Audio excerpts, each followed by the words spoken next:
Bonjour et bienvenue sur le plateau télé de la deuxième édition du Salon international de l'agriculture durable. J'ai le plaisir d'accueillir Thierry Guérin de la Fédération départementale des CUMA de Dordogne. Thierry Guérin, bonjour. Bonjour. Vous êtes le directeur de la Fédération départementale des CUMA de Dordogne. Et à ce titre, vous avez animé une conférence sur la méthanisation. Pouvez-vous nous présenter les points qui ont été abordés lors de cette conférence ? Nous avons abordé beaucoup de points pendant 2 heures ce matin. Alors, les principaux, on a parlé technique, pour expliquer un petit peu aux participants comment cela fonctionne, comment on arrive à partir d'effluents, à partir de fumier, en fait, à produire de l'électricité, de la chaleur. On a parlé financement, on a parlé politique de développement, on a parlé projet, technique de projet.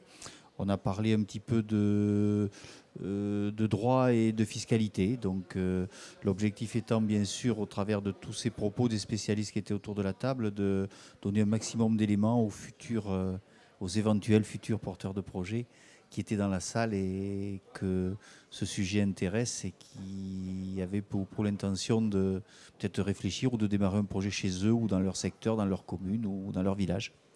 À l'heure actuelle, quel est l'état des lieux de cette filière ? Alors je dirais qu'en France, nous en sommes au tout début.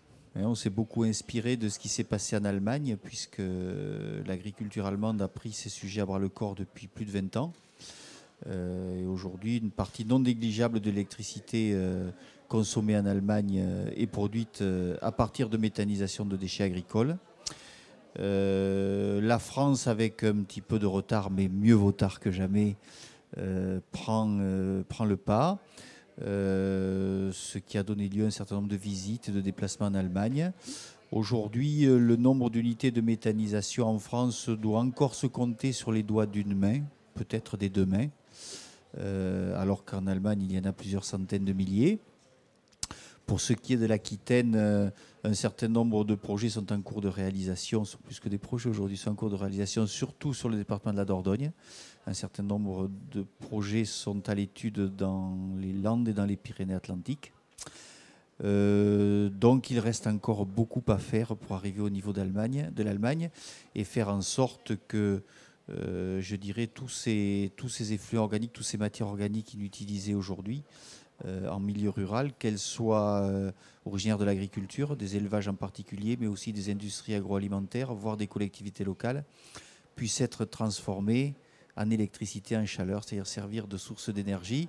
On calculait à midi avec le technicien en charge de ces projets que si sur l'ensemble de la France, on pouvait transformer en électricité tout le fumier issu des élevages laitiers, on pourrait remplacer au bas mot 3 tranches de centrales nucléaires, ce qui est pas mal quand même. Très bien, donc cela augure d'un fort développement dans les années à venir. À n'en pas douter, je vous le garantis. Très bien.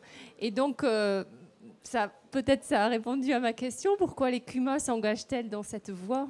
C'est une voie d'avenir. Alors, à question claire, réponse claire. Oui. Les projets de méthanisation sont forcément des projets territoriaux. Je m'explique.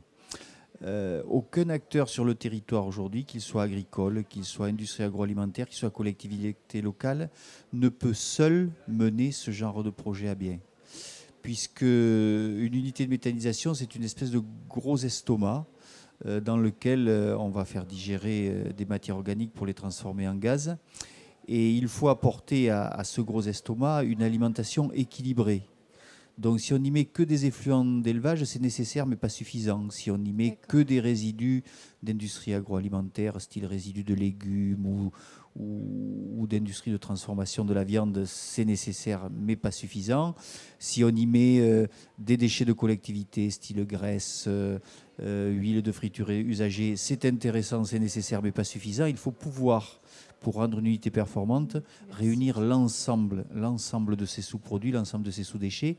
Et c'est ce qui contraint, mais c'est une contrainte intéressante, à tous les acteurs donc, d'un territoire donné, par exemple d'une commune ou d'un canton, de se retrouver autour d'une même table pour bâtir ensemble un projet cohérent. D'accord. Et les CUMA sont un outil central. Le cœur de métier des CUMA, c'est précisément de faire émerger des projets collectifs.